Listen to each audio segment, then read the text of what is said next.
I'm Ryder. Hi, I'm Lexi. Welcome to our show, The RecConnection. We have so much stuff to do and learn. A lot of fun stuff. Now let's start the show.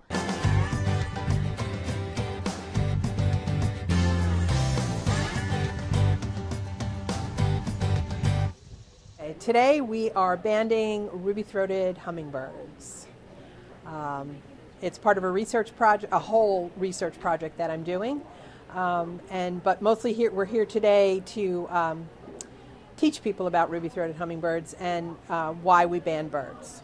I've been a master hummingbird bander for just about 4 years now. Prior to that, I had 5 years as an apprentice working towards getting my master permit. To be a hummingbird bander, it does take lots of training. It does take a federal permit that's issued to me by the Bird Banding Lab in Laurel, Maryland, which is under the Department of the Interior, USGS. It's important to band hummingbirds because we can track them that way. That's the only way we can track them. That's the only way we can look at population trends up and down. We can see if they're in trouble. We can see if we need to work on more stricter conservation rules for them. Right now, hummingbirds are doing fairly well, and we know that from banding them. We have traps set up. We put feeders inside the traps, and we have a door, and we have a little fishing line attached to the door. And so we just sit and wait for a hummingbird to go in and feed, and when it lights down on the feeder, we drop the door. And then we go and retrieve the bird and put it in a nice soft little cotton bag and bring it over to the banding table to put a band on it. First, we have to determine whether the bird is a male or a female, because females are bigger than males and wear a different size band. So we determine that, and then we place it in the toe of a pantyhose keep its wings down. It's nice and easy to handle that way. And then we get the appropriate size band, put it in our pliers, read the number first, put it in our pliers, and then put it on the leg of the bird. And then after that, we take some additional measurements of the bird. And through those measurements, over thousands of birds, we've discovered that males are smaller than females. And in some cases, we can even tell species by how long the wing is, how long the bill is, and so on. Well, we measure their wing, we measure their tail, we measure their culmen or their bill, and then we look at the culmen or the bill for little wrinkles or striations. And if it has those, then it's a hatchier bird or a bird that was born this year. And if it doesn't have those, then we know it's an adult bird. And those are really the only two designations that we can give a hummingbird, is hatch year or after hatch year, which means born this year or not, unless we put a band on it. And then we know exactly when we put the band on it. If we put it on as a hatch year bird, simple subtraction will tell us exactly how old that bird is when we catch it again. Hummingbirds arrive in this part of Tennessee about the first part of April and are typically here until about the middle of October. You'll get some sooner, and of course you'll get some later, but that's the bulk of them. Things you can do to attract hummingbirds to your yard, of course, is to plant native plants. Hummingbirds are particularly fond of tubular flowers, so anything that has a tubular flower. They also tend to like the color red. So you can plant red flowers. One of my favorites to plant is a red buckeye. They bloom in the spring, just when the birds are getting here. So the blooms are here for the birds. And then you can plant all kinds of other native flowers in your garden. You can also hang feeders, but if you're going to hang feeders, it's important to remember that they take maintenance, and in some cases, a lot of maintenance. You fill them with a nectar solution that you can make at home. That's 4 parts water and 1 part sugar. And that's whether you're making a cup of it or whether you're making 10 gallons. It's the same ratio. Please don't use red dye. It's not necessary to attract them, and it's not necessary for the birds. So please don't use it. Also, don't buy nectar. Make it. It's a whole lot less expensive, and it doesn't have all those additives in it. And then the key is to keep it clean. In the heat of Tennessee summer, you have to change it about every 2 to 3 days. Or when it starts to look cloudy. It might look cloudy sooner than that if it sits in the sun, hot sun all afternoon.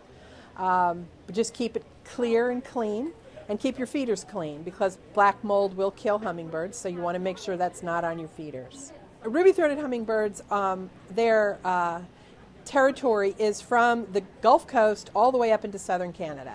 So they spread out from there all the way up east of the Mississippi.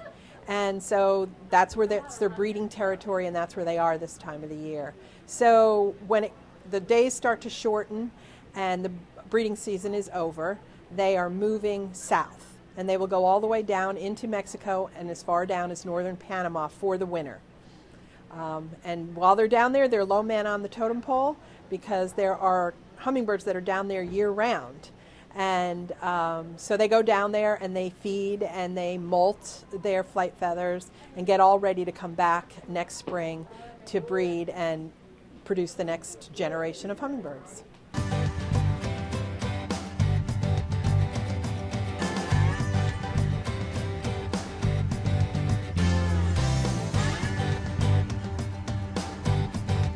It's the cardboard boat regatta, and basically the only rules are the boat has to be constructed out of cardboard and duct tape. Those are the only materials you can use. And you have to have at least 2 people in the boat this year. You're going to have to go all the way down the lap lane area, 25 yards, touch the wall, turn, and go back the other way. It's looking like we're going to have 4 or more teams today.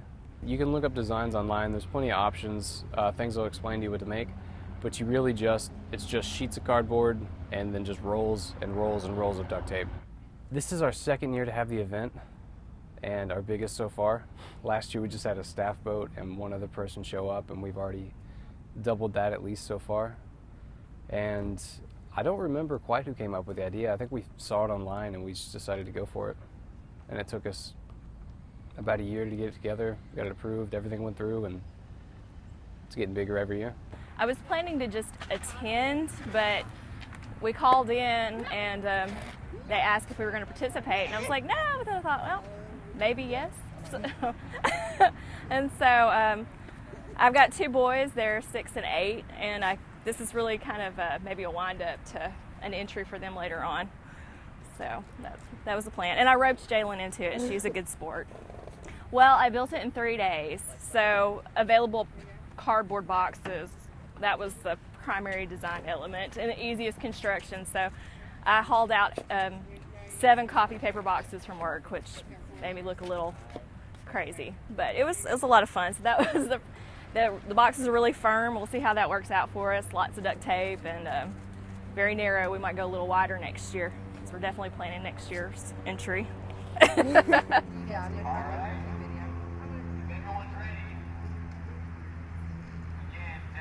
Touch the wall, come back, touch the wall. On your mark, get set, go! Let's see if they all survive. Entry.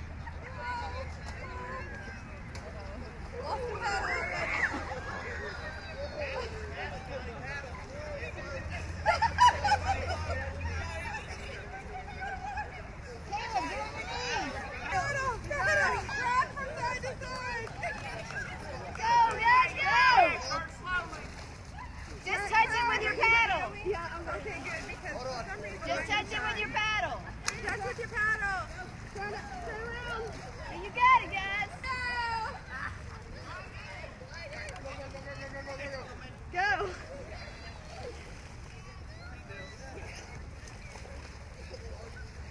Woo.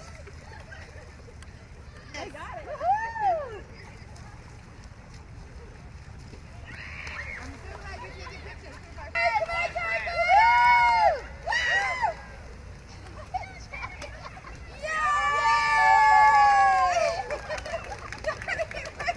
Well, it took us about 5 hours, and we thought we wanted to make a canoe, sort of. So we just got a big box and started working off that. Well, we're only allowed to use duct tape and cardboard, so I mean we used a lot of both. Got one big box, several smaller boxes. What we did is we got like a whole bunch, like bundles of boxes, and we cut them up, made sides. Maybe about 15 boxes. Maybe, I don't know. It's a fun project. Good thing to do with friends. If you have any interest in coming out or checking out SportsCom or Patterson Park or any of the facilities that Murfreesboro Parks and Rec has to offer, You can check it out online at murfreesborotn.gov, or you can pick up a RecConnection magazine at either location for free year-round.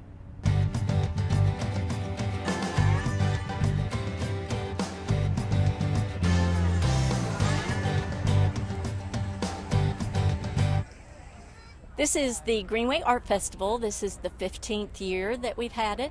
It is sponsored by our Friends of the Greenway group, along with Murfreesboro Parks and Recreation. And we have about 70 vendors, artists that come, and there are so many different styles of artwork. There are paintings, ceramics, and we've got food vendors. We have kids, crafts, and artwork. Anything from pet portraits to things you really want to hang up in your living room, a lot of local art. The event was started by our Friends of the Greenway group about 15 years ago, and it's not a money-making event, but it is something that the Friends of the Greenway gives back to the community, an event to showcase all the wonderful artwork that we do have in our town. It's not a money-making event, but it is something that the Friends of the Greenway gives back to the community, an event to showcase all the wonderful artwork that we do have in our town. The art world has a huge impact on our local economy. When you think about it, not only are people buying the artwork, but the artists are purchasing the materials to do their artwork. Events like this, people will stay in a hotel, or they will come from counties all around Murfreesboro, and then they'll eat at our restaurants. So it has a larger impact than we realize. Next year, we start our planning in January, and any artists that would like to participate next year, it is a juried show. So we have a committee who will select carefully the artists that are chosen to participate. We don't want to be too heavy in jewelry artists, for example. We want to have a wide variety, a good diversity of different styles of artwork. But check the city's website, the Parks and Rec and Greenway page, and there will be information on how to apply for next year.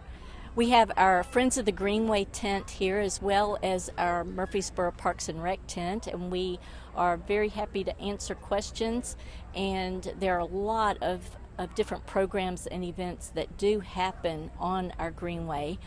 For example, stroller coasters and our Greenway 100. There are lots and lots of events. If you're interested in finding out more, you can check out our RecConnection that's at our facilities and online at the city's website, murfreesborotn.gov. You could call the Greenway office at 615-893-2141.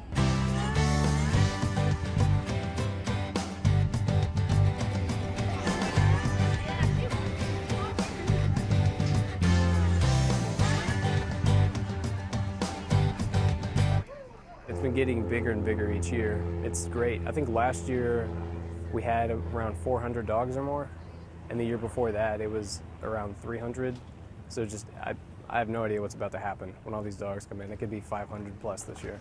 And we have even more vendors coming out this year, extra staff stepping in to do more. That is definitely going to be the best puppy plunge we've had so far. Well, I guess to make it a dog-oriented event, it's all about the dogs being in the water. We don't really want the people swimming with the dogs. But we have organizations out here like Paws, who all of the proceeds from entry are going directly to Paws. So it's a complete donate. Every person that walks in is donated straight to Paws. And next year we're going to step it up even more, and it's going to be gently used items like collars and blankets and anything that can be used for shelter dogs. That's going to be part of the donation for next year. But yeah, the vendors are just out here to give out information about their organizations and what they're doing to build interest. They have brochures and flyers, and they have all sorts of giveaways. I've seen some vendors give out little bandanas, or almost all of them have treats for the dogs, and just to raise awareness for what they're doing in the community and what kind of services they can provide, and to try to get support so they can keep carrying on in the way that they have. We maintain the chemicals exactly the same way we do during the summer, and so it's just as safe for the dogs as it is for anyone else, especially if anything gets in the water. We have it at a level where it's just going to neutralize it and keep it safe for any people or any dogs that are in the water. We haven't had any dogs get sick. It's the last event we do every single year. We always have information about it online, at least, if not earlier, at least by the summer. It'll be in the RecConnect magazine when that comes out. Calling any of us at SportsCom or sending an email to anybody with a question, we'll be able to answer you year-round, giving information about what's going on, when it's going to happen, and as soon as we know, we'll be able to tell anybody. There's great things going on all year round here at SportsCom. If you're interested to find out any more, just give the front desk a call. They'll be able to help you out with anything you're trying to find out.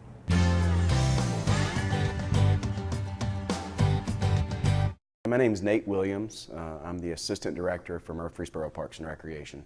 You know, my story is a little bit unique and it doesn't happen a lot, but I started with Murfreesboro Parks and Recreation when I was 16 years old. I started out as a lifeguard over at SportsCom. This was before Patterson Park was built, and we just had the old outdoor pool before it was renovated, and me and about 25 lifeguards used to work every day out there. And it was a lot of fun, and like I said, I've been here for a while. I started out as a lifeguard, then I became a head lifeguard. A few years later, I became the pool manager, and then I became the assistant aquatics coordinator, then the aquatics coordinator. A few years ago, I was the recreation superintendent, where I oversaw all the city's programming, like cultural arts, historic preservation, and then outdoor recreation. And then last year, I got promoted to the assistant director position. So I've been here for a while, a lot of emphasis with aquatics, but I've been blessed with a lot of opportunities over the year, and I've really enjoyed kind of my trajectory, and I love working for the city of Murfreesboro. You know, I think something that we've done over the years is we've grown exponentially, and we're able to provide so many services and facilities to people.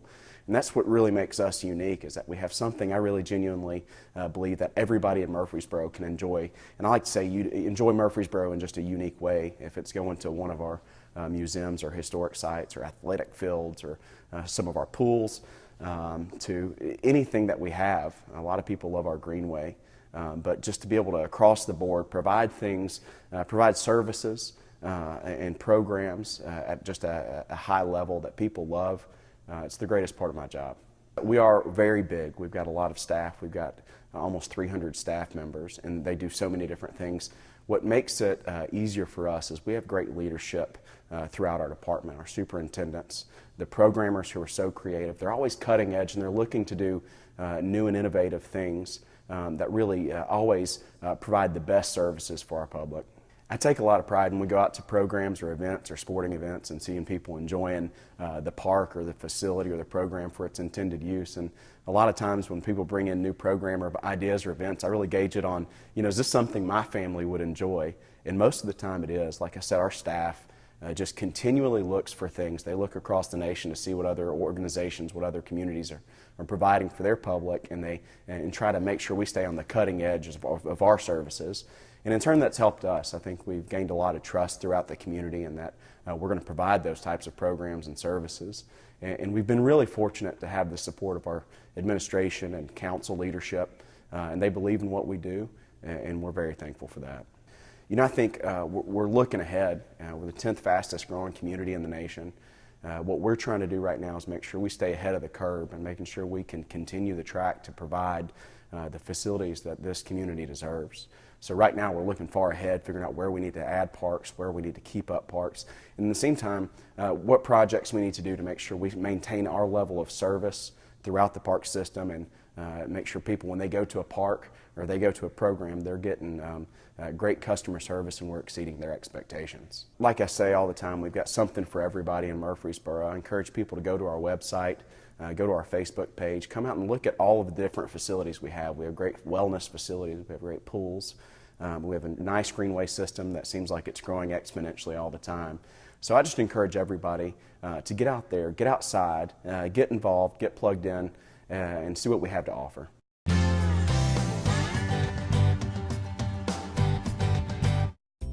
Barfield Bash, Haunted Hayride. Come ride Old Scream Road on Murfreesboro's scariest hayride. Wednesday, Thursday, Friday, and Saturday, October 18th through 21st, from dark to 9 p.m. $5 per person at Barfield Crescent Park. Twilight Trail. Join us for a happy hayride in the backcountry. Plus games, puppet shows, story time, and live animals will make this the best celebration. Fun for the whole family. Friday and Saturday, October 20th and 21st from 5 to 7 p.m., $4 per person. Carnival. There will be games, prizes, costume contests, food, music, dancing, cakewalks, and more. Free admission, there is fees for games and food. Friday and Saturday, October 20th and 21st from 5 to 9 p.m. The Barfield Bash will be held at Barfield Crescent Park. Acorn Festival. Join us for this indie rock, folk, Americana music festival at Oaklands Park on Saturday, November 4th from 12 to 6 p.m. Tickets may be purchased online and are $8 or $10 at the door. Tickets are at www.acornfestival.org. 41st Annual Harvest Days and Blacksmith Demonstration Trade Day. Join us for our 41st Annual Harvest Days and Blacksmith Demonstration Trade Day at Cannonsburg Village on Saturday, October 28th from 10 a.m. to 4 p.m. Activities include music, clogging, pottery demonstration, a car show, art league on display, broom making, hay rides, crafters, food vendors, forging demonstrations, and competitions. Fall hayride and celebration. Come out and join us for an afternoon filled with fun, music, hayrides, and candy at Cannonsburg Village on Tuesday, October 31st from 2 to 4:30 p.m. We will have a variety of activities for the kids and families to participate in while strolling through the village. The fee is $2 per person.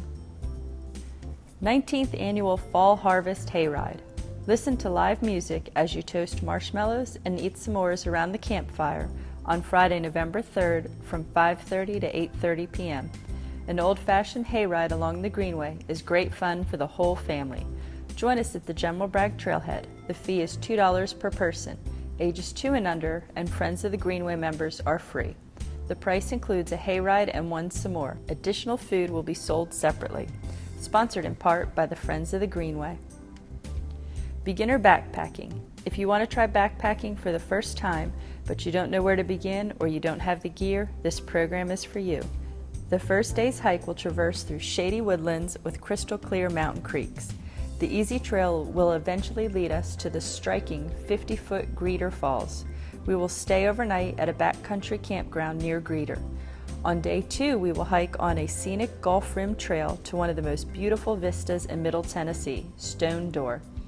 The fee includes transportation and instruction. Gear rentals are available at no extra charge. All participants must attend the pre-trip meeting. Space is limited and reservations are required. The pre-trip meeting is October 25th at 6 p.m. and the trip date is November 4th and 5th. For ages 13 and older, the fee is $30 per person.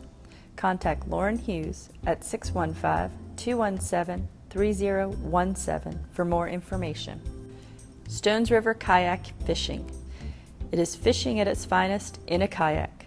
Join us as we hunt down the largemouth, smallmouth, and red-eye fish of the Stones River on Friday, November 10th. If you have always wanted to try fishing from a kayak but haven't had the chance, now is your time. All kayaking gear and river shuttle service are provided. Please bring your own tackle. Space is limited and reservations are required. The fee is $15 per person. Contact Lauren Hughes at 615-217-3017 for more information. Now that you have seen just a few of the many programs and facilities that are a part of Murfreesboro Parks and Recreation, we hope you will decide to come and experience the fun for yourself. Information on all of our events and programs may be found on our website at www.murfreesborotn.gov/parks. Join us next time to learn even more about Murfreesboro Parks and Recreation. Thank you for watching the RecConnection. Bye.